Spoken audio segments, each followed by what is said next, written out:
Merci de rester fidèle au programme de la TSTV. Il est 20h, c'est l'heure du journal. Tout de suite, les titres.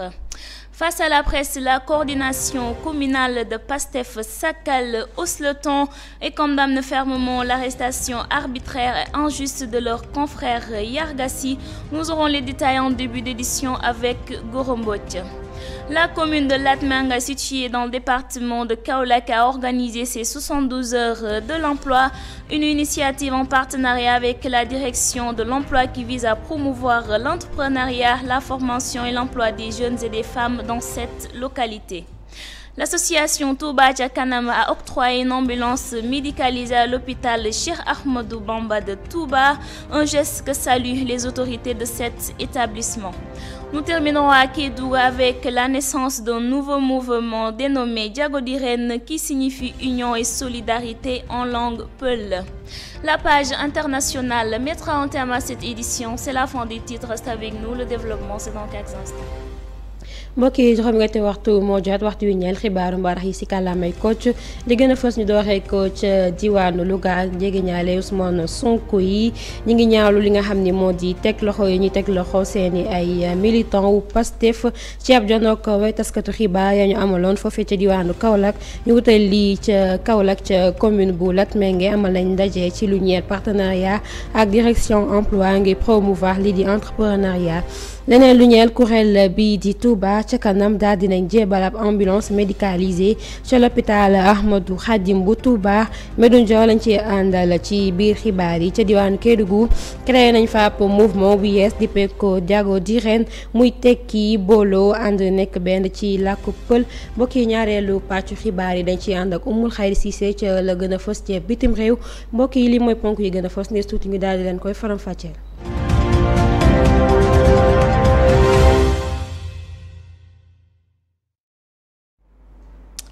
Face à la presse, la coordination communale de PASTEF Sakal hausse le ton et condamne fermement l'arrestation arbitraire et injuste de leur confrère Yargassi. Les militants de PASTEF comptent descendre dans les rues pour exiger la libération du jeune Yargassi ainsi que celle des autres détenus politiques. Ils interpellent l'opinion nationale et internationale afin qu'elle arrête le régime de Macky Sall qui, selon eux, utilise la force pour intimider les opposants. Correspondance de Gorombot. La coordination communale PASTEF Sakal a constaté avec regret que le patriote Yargassi et par ailleurs digne fils de Sakal fait l'objet d'accusations graves et abjectes à travers des images et des vidéos devenues virales dans les réseaux sociaux.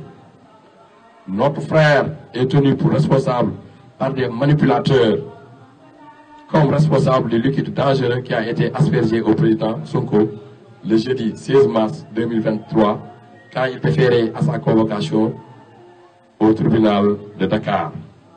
En effet, ce jour-là, notre frère était parti accompagner le président en bon patriote, comme d'ailleurs il a l'habitude de le faire à chaque fois que le leader de PASTEF est convoqué au tribunal. Suite aux échauffourées nés de la conduite du président Sonko au tribunal de Dakar et les jets de lacrymogènes qui s'en ont suivi, notre frère, constatant que les gaz lacrymogènes commençaient à faire effet sur le leader du PASTEF, a pris l'écharpe qu'il tenait, qu'il a imbibé de vinaigre pour le mettre à la disposition du président Sonko afin d'atténuer la douleur qui commençait à se faire sentir sur le visage du président. Cet acte de notre courageux et valeureux frère patriote est mal commenté par des personnes mal intentionnées qui ont voulu jeter l'opprobre sur lui. PASTEF Sakal tient à rétablir la vérité des faits évoqués ci-dessus et se réserve l'obligation morale de laver l'honneur de notre frère. mbokk yi ñu door xibaar yi ci kàllaamay Kocc diwaanu Louga ci ab janoo way taskatu xibaar yi coordination communale bu PASTEF Sakal ñoo ngi doon yëkkati seeni kàddu di ñaawlu li nga xam ni moo di jàpp yu ñuy jàpp maanaam teg loxo yu ñuy teg loxo seeni ay militant wu PASTEF ak it injustice bi ñuy dund ki nga xam ne moo di seen jegeñaale di Yargassi Cissé mi nga xam ne daal dinañ ko teg loxo ñoom ñooñee nag ñi ngi ñaawlu loolee bu baax waaye it di wax ne dinañ génn ci mbedd mi ngir rek ñu daal di libéré ki nga xam ni moo di Yarkassi Serigne Dieng di coordinateur communal bu Pastef Sakal waaye nekk it secrétaire administratif bu Pastef Louga moo àddu ci micro Gora Mbodj. coordination Pastef communal Sakal ñoo fi daje tey di naxarlu li dal sunu rak sunu jarbaat Yarkassi nekk un digne fils de Sakal ñu accusé ko ni moom moo jël benn liquide aspergé ko le président Ousmane Sonko te ñëpp xam na ni loolu amul. Yarga ku ko xam-xam ni c'est un inconditionnel du président Ousmane Sonko moo am habitude nag à chaque fois que ñu convoqué le leader du Pastef président Ousmane Sonko mu koy gunge tribunal.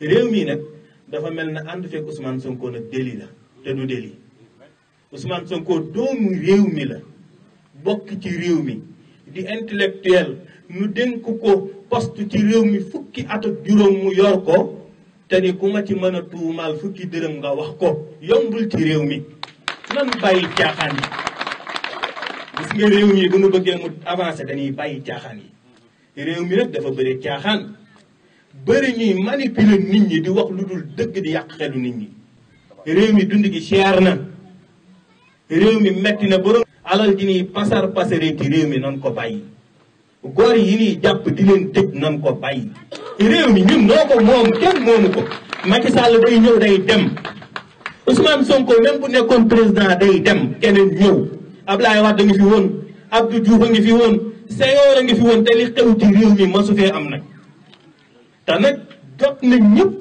képp ku am xel nga wax réew mi day tàkk de. La commune de Latmingué, située dans le département de Kaolack, a organisé ses 72 heures de l'emploi.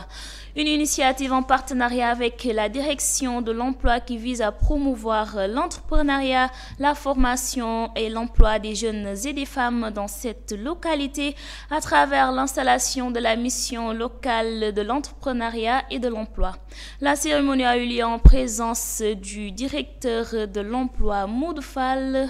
C'est un compte rendu de Fallou Silla. Dans le cadre du renforcement de l'employabilité des jeunes à travers la promotion de l'entrepreneuriat productif et durable, la direction de l'emploi en partenariat avec la commune de Latmingué a tenu les 72 heures de l'entrepreneuriat de la dite commune. Nous sommes là pour accompagner les jeunes, que ce soit des femmes, que ce soit des jeunes, donc que ce soit dans le domaine de l'emploi salarié ou bien dans le domaine de l'auto-emploi.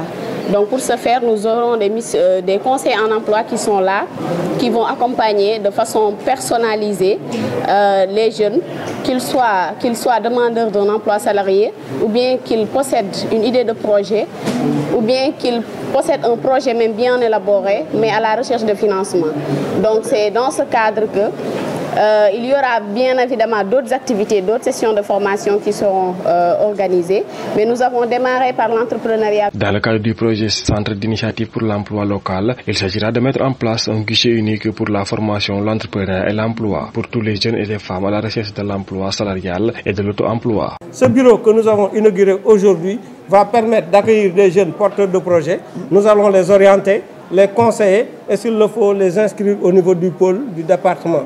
Ça va, les jeunes aussi qui veulent de l'emploi salarié vont venir s'inscrire et par le canal de la convention État-employeur, nous allons aussi voir quelles sont les opportunités et quelles sont les structures qui sont capables de les accueillir. Nous allons les orienter là-bas. Pour sa part, le maire de Latmingué s'est félicité de cette initiative visant selon lui à rendre opérationnelle la vision du chef de l'État concernant l'équité sociale et territoriale.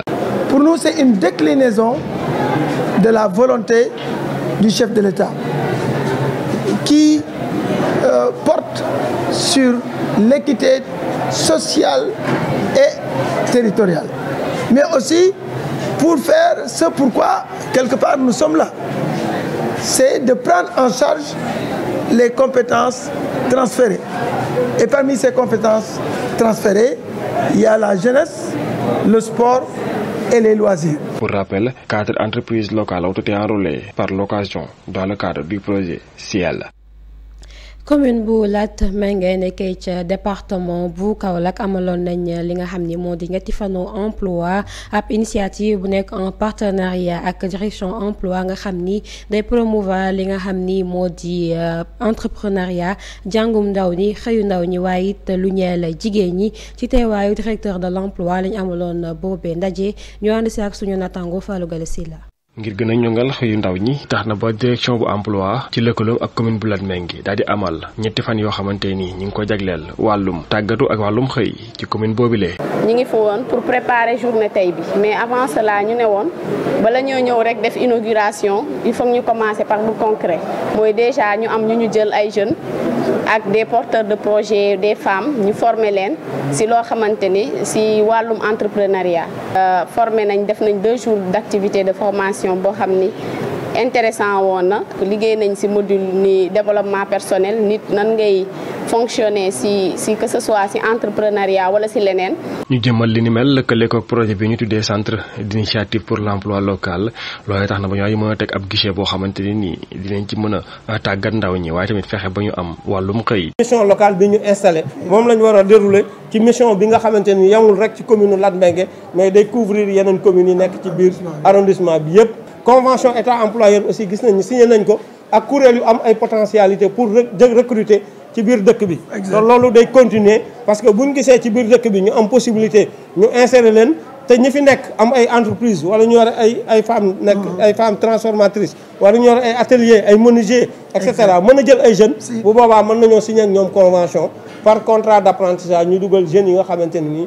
bëgg nañ ñu dugal leen ci kuréel yooyu nga xam danañ mën a liggéey bu weer dee ñu am dara. mu nekk ab initiative boo xamante nii sax nag dina tax ba ndaw yi nga xam ne ñoo nekk ci gox-goxaat yi gën a sori yi mën a am ci xëy yi nga xamante ni nguur gi moo ko teg ngir ndawu Sénégal. ñetti fan yoo nga xam ne dañ koo xaaj dajale fi ay ndawu commune bi ak yu arrondissement bu Koumbal pour lan pour tàggat leen ci ñu mën a am xëy ci d'abord ak boo amee xëyit noo koy téye rawatina sa xëyum bopp. loolu nag li ko waral mooy président de la république mooy politique gu équité sociale ak territoriale bi mu wax maanaam yemale diggante sénégalais yi ak yemale diggante gox-goxaan yi loolu moo indi lii. gannaaw loola sax ñeent ci ay entreprise yoo xamante ni ñi ngi soqeekoo foofee ca Latmingué daan lañ leen di enrôler ci projet boobee di SIAL. Restons à Kaolack avec le DAGE du ministère de la formation professionnelle Amadou Diallo qui, face à la perdition des valeurs au Sénégal, préconise la valorisation des enseignements de nos érudits pour y faire face. Il s'exprimait à l'occasion de la conférence religieuse annuelle des commerçants du marché Bundao dans la commune de Kaolack dont il était parent. Amadou Diallo, DAGE du ministère de la formation professionnelle, est également au micro de Fallou Silla. Nous l'écoutons. Nous avons eu l'honneur d'être parrain de cette activité qui aujourd'hui depuis des années s'organise au niveau du quartier, qui regroupe tous les commerçants du marché. Donc c'est le lieu et le moment de remercier le comité d'organisation, thème aussi important qu'il a eu à choisir aujourd'hui, relativement à l'éducation des enfants, qui est un sujet plus d'actualité. Aujourd'hui, nous sommes tous concernés par le niveau de dégradation du tissu social, l'éducation des enfants, et l'engagement de plus en plus, et le désengagement même de plus en plus noté au sein de certaines familles. Comme l'a rappelé le conférencier, le premier élément de correction doit être d'abord la famille. La famille où l'enfant se réveille, où l'enfant se construit, où l'éducation aussi même démarre. Donc il est aujourd'hui de nos devoirs en tant que père de famille et mère de famille de prendre nos responsabilités, de sensibiliser cette jeunesse qui aujourd'hui reste vulnérable au vu du nombre d'informations qui fuitent sur les réseaux sociaux par rapport au nombre de plateformes et au nombre de réseaux qui circulent au niveau national et international. Donc accompagner les enfants pour leur montrer aujourd'hui ce qu'on doit faire en tant que Sénégalais, en tant qu'aussi musulmans. Et ne pas être une société de consommation apte à vraiment prendre comme vrai tout ce qui est sur la toile et aussi vraiment inculquer à nos jeunes, à nos enfants, nos valeurs qui sont les miennes de ngor, de jom, de kersa et de... ba tey ñu yem ca diwaanu Kaolack wax ci li nga xam ne moo di salfaañe suñu ay valeur fi ci diwaanu Sénégal mu nekk lu ñu ràññee loolu DAGE bu ministère de la formation professionnelle di woo ci turu Amadou Diallo di DAGE bu ministère àdduna ci boobule mbi ci ab conférence religieuse annuelle bu ñu amaloon foofee ca diwaanu Kaolack ay kàddoom nag ba tey mu daal di ko dénk Fallou Galassila. mëbët la bu jógee ci commerçant yi nga xam ne ñu ngi yeewoo ci marché bu ndaw marché boo xam ne ñun aussi yege nañu et am aussi encore suñuy dëkkandoo suñuy waajur di fay xëyee di fa gonte donc bu ñu amatee bés bu toll nii ñëw tuddee ñu ko dañ ci sant Yàlla bu baax a baax a baax li nga xam ne thème bu am solo la mooy maanaam éducation mooy naka la ñuy def tey ba suqali yaru xale yi mooy loo xam ne tey jii vraiment ñu ñëpp seetlu dañu ne tey jii ci wàllu jàngat ci wàllu seetlu xale yi bëgg nañu ou bien yeeyoo nañu tey jii correction mooy maanaam naka la ñuy def ba jubbanti yenn gàllankoor yi parce que tey jii soo xoolee tey jii li xew ci réseaux sociaux yi ñu bàyyi xale yi téléphones yi ñuy xool di copier li xew feneen te nekkul ñun loo xam ne suñu jikko la nekkul loo xam ne suñu diine la aussi faw nga woon leen ne lii moo ko tey jii ñu woon leen ni ñun suñu histoire suñu société suñu diine li mu bëgg tey jii mooy ngor mooy jom mooy kersa tey jii le premier élément de correction fi ñu war a jëkk a sukkandiku d'abord mooy sur la famille tey jii mënoo am sa doom nga nekk waajur bu góor wala waajur bu jigéen doo ko woon ni lii wow na wala lii tooy na nga bàyyi ko ci sagom bàyyi ko réseaux sociaux yi bàyyi ko mbedd yi bàyyi ko télévision yi loolu ëllëg da la jural loo xam ne du la neex te ñun li ñu xamoon tey jii mooy toog ci ëtt bi sa doom su defee loo xam ne du yoon nga jubanti ko nijaay ji jubanti ko waa koñ bu aussi encore ku ci am la woo xam ne aussi ñu mën koo jubanti mais toll nañ tey jamono joo xam ni kenn ñi mu wax sa doom dara dañ di bàyyi rek ñu nekk ci leen neex tey ji bu ñu demee tey ji école aussi loolu rek la ñu yóbbaale tey ji sa doom lay dem école jàngi ji sa maître bi menacé ko sax parent bi ñëw gàddu seen net gàddu seen jaasi ñëw fekk ji fa maître bi lépp vraiment si loo xam ne vraiment war na ci toog càngaraat ci vraiment xoolaat naka la mën a jubantee dëng-dëng ba ëllëg ñu am une société qui sera purement. Je vous l'annonçais en titre, l'association Touba Ca Kanam a octroyé une ambulance médicalisée à l'hôpital Cheikh Ahmadou Khadim de Touba. En ce sens, les autorités de cet établissement saluent ce geste de Touba Ca Kanam car, selon eux, ce don est venu à son heure. Sur ce, nous écoutons Abdou Fatagaï, PDT de Touba Ca Kanam et Dr Souran, médecin-chef de l'hôpital Cheikh Ahmadou Khadim de Touba, au micro de Medoune Diaw.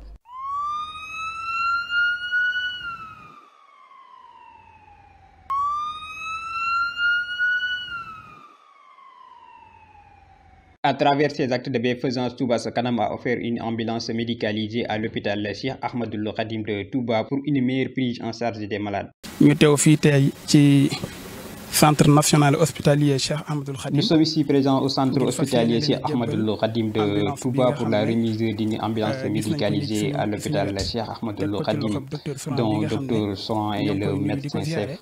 L'association Touba Ca Kanam, comme elle a l'habitude de le faire avec d'autres structures, a distribué cette année 100 lits à 10 postes de santé et d'autres matériels sanitaires, même des machines échographes. noonu lañ leen di jàppalee tamit ci yeneen jumtuwaay ba ci ay machine échographe sax dañ koy jënd di leen ko jox. Cette ambulance médicalisée est venue à son heure, martel le docteur Souran, médecin-chef de l'hôpital. tey nag suñu xol dafa sedd li tax nag ma am ci mbégte mooy bu dee ci wàllu don. Cet acte de Touba Ca Kanam me va droit au cœur. C'est le premier don pour l'hôpital Cheikh Ahmadou Khadim. Et vraiment, on avait besoin. Parce que jusque-là, on n'avait qu'une seule ambulance et un hôpital d'une telle envergure ne peut pas fonctionner avec une seule ambulance. Donc, merci à Touba Ca Kanam. L'ambulance médicalisée est venue à son heure. kon day mel na da ngeen fekk suñu mébét ngeen taxawuñu ci. mbokk yi comme ni ñu leen ko xewoon ci ponk xibaar yi kuréel bi di Touba Ca Kanam jox nañ ab ambulance médicalisée l'hôpital bi di Cheikh Ahmadou Khadim bu Touba kilifa ya nag nekkee foofee ca diwaanu l'hôpital ba ñu ngi rafetlu bu baax boobu lee acte ñu daal di ko def ci noonu kii di docteur Souran di médecin chef bu hôpital Ahmadou Khadim bu Touba moo daal di àddu ci micro Medoune Diaw.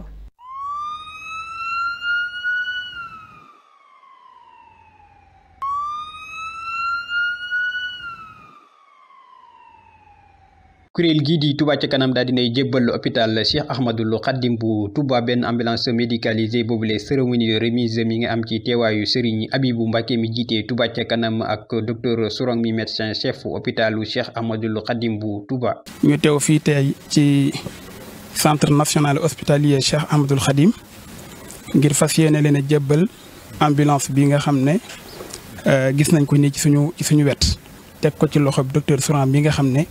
ñoo ngi koy nuyu di ko ziare moom ak mboolem collaborateur yi nga xam ne ñu ngi def liggéey boo am solo ci hôpital bii. kon nag Touba ca kanam noonu mu koy defee ci yeneen bërëb yi ci des ndax ci atum ren bii jébbal nañ luy tolloog téeméeri lal ci fukki poste de santé bu nekk ñu jox la lu tolloog fukki lal noonu lañ leen di jàppalee tamit ci yeneen jumtuwaay ba ci ay machine échographe sax dañ koy jënd di leen ko jox. boobile ambulance ñëw na ci waxtoom bu ñu sukkandikoo ci docteur Sourang mi jiite boobile bërëbu fajukaay ne ba fii hôpitalu Cheikh Ahmadou Khadim benn ambulance rek la amoon. tey nag suñu xol dafa sedd li tax nag ma am ci mbégte mooy bu dee ci wàllu don ci hôpital bii lii lañ fi njëkkagum jot yaakaar naa ko. donc loolu day wone seen taxawaay ak seen pas-pas ci dëkk bi li ci des mooy bokk na ci li gënoon doon itte ci ñun ambulance xanaa docteur Seck mi yore urgence moom laa waroon jox sax kàddu mu wax topp ma na ma ba tàyyi ne ma hôpital bu toll nii benn ambulance mënu ko yor kon day mel na da ngeen fekk suñu mébét ngeen. Un nouveau mouvement est né à Kédougou. Ce mouvement porte le nom de Diago-Diren qui signifie union et solidarité en langue peul. Il compte œuvrer en faveur de toute la population et dans toute la région de Kédougou pour dénoncer les maux qui gangrènent la localité. Ils ont tenu un point de presse pour informer la naissance de ce nouveau mouvement. Nous écoutons Ousmane Ba, coordinateur régional du mouvement, au micro de Mamadou Cissé.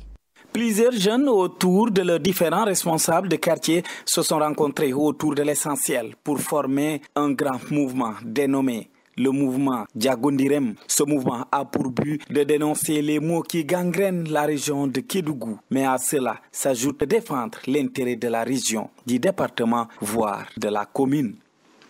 C'est qu'il n'y a pas d'avancée par rapport aux activités ou bien aux travaux qu'on dit le plus souvent au niveau de Kédougou.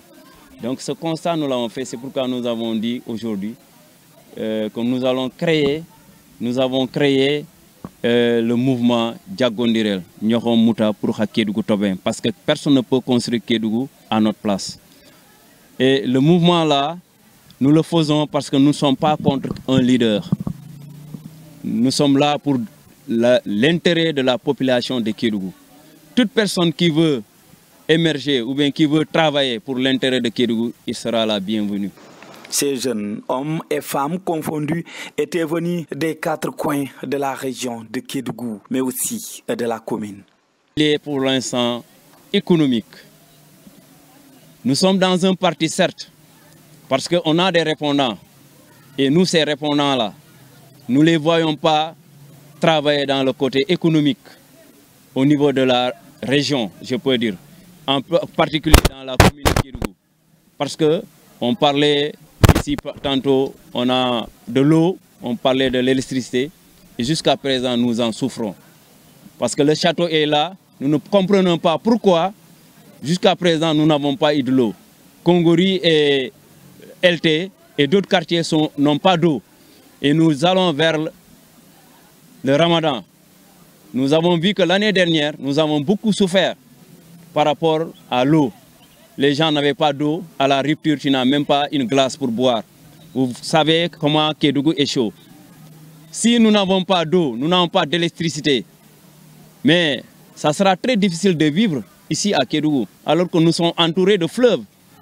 Et nous avons des sociétés qui nous entourent, qui ne peuvent pas aider les populations. Ça, c'est un paradoxe. C'est pourquoi nous avons créé ce mouvement pour s'arrêter, pour dénoncer tous ces lenteurs. Parce que nos responsables politiques ne se prononcent pas pour ça. Et nous, nous sommes levés pour dire que ça, c'est fini. Nous allons nous lever pour cela, pour l'intérêt de Kédougou. Timinadia, campement se situant au quartier Fadiga, a abrité le point de presse de ces jeunes du mouvement Diagondirem. Ces derniers comptent changer la région de Kédougou sur tous les plans. Kédougou, Mamadou Cissé, Teranga, Sénégal. mbokk yi ñu jeexalee ca diwaanu Kédougou ab mouvement bu yees bu ñu dippee jaago di ren amal nañ ko foofee ca diwaanu Kédougou muy tekki li nga xam ni moo di booloo nekk benn ci làkkub pël bi le mouvement nag dafa jóg taxaw tembe ngir jàpp lépp li nga xamante ne mooy jafe-jafe bu ñu dund ca boobulee gox ñu daal di koy mën a saafara ci noonu ñu daal di teewlu seeni kaddu ci point de presse bu ñu defoon suñu naataango Mamadou Cissé mu ñu fa teewaloon. ay jeunes yu bëri ànd ak seen responsable ak ay seen leader ñoo jot a rencontré foofu ngir former lu ñuy woowee mouvement Jokkere Endan ou Diagondirem qui signifie union mouvement bi nag li ko waral moo di jàppalante ngir xeex jafe-jafe yi nekk ci diwaan Kédougou waaye tamit xeex intérêt région département ak tamit commune bi le mouvement bu ñu créé nii mouvement bi mooy mbooloo jàppoo parce que gis nañ ne Kédougou fii bokk jàppoowuñu li ñuy won suñu bu ñëwee li ñuy won suñu kanam loolu moo nekk ci ginnaaw léegi nag bëgg nañ ñun jàppoo bi lañ bëgg ndaxte bëgg jàppoo bi pour lan pour suñu doom yi ndaxte jigéen yi boo gisee tey jigéen taxaw fenn mbaa dem fenn du ngiram moom ngir doomam loolu la ñuy xeex instant yi parce que bëgg nañ suñu doom yi am liggéey bëgg nañ suñu doom yi am lépp te coupure bi daaw kii wax na ko pare waruma cee dellu mais coupure bi daaw gisoon nañ même suñu jeunes yi góor ak jigéen ñu ngi jóge ci coin ak recoin nekk fii ci diwaan Kédougou ci département bile. financement jigéen tam bëgg nañ ci lool ndaxte jigéen soxla nañ ko instant yi fu góor taxaw jigéen dafa taxaw ndaxte da ngay dugg si biir kër balaa góor di ñëw fekk jigéen bi lijjanti na lu bëri mais suñu amul financement duñ ko mën a def. wàllu matériel bëgg nañ matériel agricole yi mu ñëw bëgg nañ matériel maraîchage bi mu ñëw bëgg nañ matériel yi daal mu ñëw ndax ñun ñii ñu mën a liggéey soxla nañ liggéey boobu loolu lañ. Timinadia campement nekk fële ci quartier Fadiga moo abrité woon seen point de presse te ñoom xale yi bëgg nañ ñi nekk ci biir mouvement bi le ñu jàppalante ngir changer li nekk fii ci diwaan Kédougou xiiro bi ak ngaayo bi ñu bàyyi ko ngir développement diwaan. Maintenant, place à l'actualité hors de nos frontières avec Oumoul Khairi Cissé. L'actualité hors de nos frontières. Le 28 septembre 2009, dans l'enceinte du stade éponyme de Conakry, les forces de la junte CNDD organisent l'exécution de 156 personnes participant à un meeting de l'opposition. Au moins 109 femmes sont violées durant le massacre dans les casernes et les hôpitaux les jours qui suivent. 13 ans plus tard, jour pour jour, 11 prévenus membres du CNDD, dont leur chef, Moussa Dadis Camara, comparaissent devant la justice de leur pays. Une première censée marquer la fin de l'impunité dans un pays tristement réputé pour ses innombrables crimes commis par l'État. L'actualité se poursuit au Tchad. Une nouvelle grâce présidentielle a été signée lundi 27 mars, deux jours après celle concernant 380 rebelles du FACT. Le président de la transition, Mohamed Idriss Déby, a gracié 259 des 262 personnes condamnées le 2 décembre dernier pour leur participation présumée aux manifestations du 20 octobre 2022. Pour ainsi boucler cette page hors de nos frontières avec le séisme de magnitude 6,1 qui a secoué le nord du Japon, mardi en fin d'après-midi, selon l'agence météorologique japonaise. Mais aucune alerte de tsunami n'a été émise. La secousse a été enregistrée à 18h18 au large du département d'Ayomori, à une profondeur de 20 km, selon la GMA, et a également été ressentue sur l'île d'Hokkaido. Aucune alerte de tsunami n'a été émise, et a précisé la chaîne de télévision publique NHK. C'était tout pour la page hors de nos frontières. Merci. mbokk yi ñaareelu ponk xibaar yi day ñeel la gën a fës ca bitim réew ñu ànd si ak Oumoul Khairi Cissé. ñaar fukki fan ak juróom-ñett ci weerum septembre atum 2022 la ñu ubbi woon procès bi njëkk jëm ci xew-xew ba amoon ci stade éponyme bu Guinée ci atum 2009 ci bi nga xamee ni force yu junte CNDD ñu organisé woon ab meurtre yu jëm ci téeméer ak juróom fukk ak juróom benn ci ay opposants ginnaaw bi ñu doon amal ab meeting ci stade ba ci lu toll ci téeméer ak juróom-ñeent jigéen lañu fa daal di sàkku maanaam dañoo yegg ci seen kaw waaye nag bés boo gis moroom ma lay xaar fukk ak benn ci membre yu CNDD yooyu nga xam ne Moussa Dadis Camara moo leen jiite woon ñoom nag fas yéene nañoo jàkkaarloog procureur ba li ni mel ñu jàppale ne rek dina tax justice bu Guinée daal di jaar ci yoon ca réew mu ca ab grâce présidentielle la Mohamed Idriss Déby njiitu transition ba daal di signé démb ci altine ji ci ñaar téeméer juróom fukk ak juróom-ñeent ya nga xam ne tegoon ci kaw ñaar téeméer ak juróom benn fukk ak ñaar ya ñu fa tegoon loxo ci ñaar téeméer juróom benn fukk ak ñaar téeméer juróom fukk ak juróom-ñeent ya ñoom daal dinañ leen di bàyyi ginnaaw bi ñu leen condamné ci ñaari fan ci weerum décembre atum 2022 ñoom nag ñu leen doon toppee ginnaaw ay manifestation yi nga xam ne bokkoon nañ ca mu amoon ci ñaar fukki fan ci weerum octobre ci atum 2022 xibaar yi ñu taataane bitim réew dinañ ko jeexale ci réewum Japon ab séisme magnitude 6,1 moo fa am démb ci guddi gi loolee nag ma nga amee ca bët gànnaaru réew ma agence météorologique japonais moo daal di xamle ni mel ginnaaw yi tamit bi nga xam ne télévision publique bi di NHK daal dinay xam ne rek defaguñu benn xayma ci lu jëm ci mbir moomee mbokk yi li mu fa ruusoon ci xibaar bitim réew jërë ngeen jëf. Merci Moul Khairi Cissé. Mesdames et messieurs, c'est la fin de ce rendez-vous d'information. Merci de l'avoir suivi. Merci à la partie technique. Bonsoir. jërëjëf mbokk yi loolee moo daal di buur xibaar yi ci kàllaamay Kocc way leen di seetaan suñu ay programme fii ci Teranga Sénégal di jaajëfal ñi nga xam ni ñoo xare woon si régie bi jërë ngeen jëf.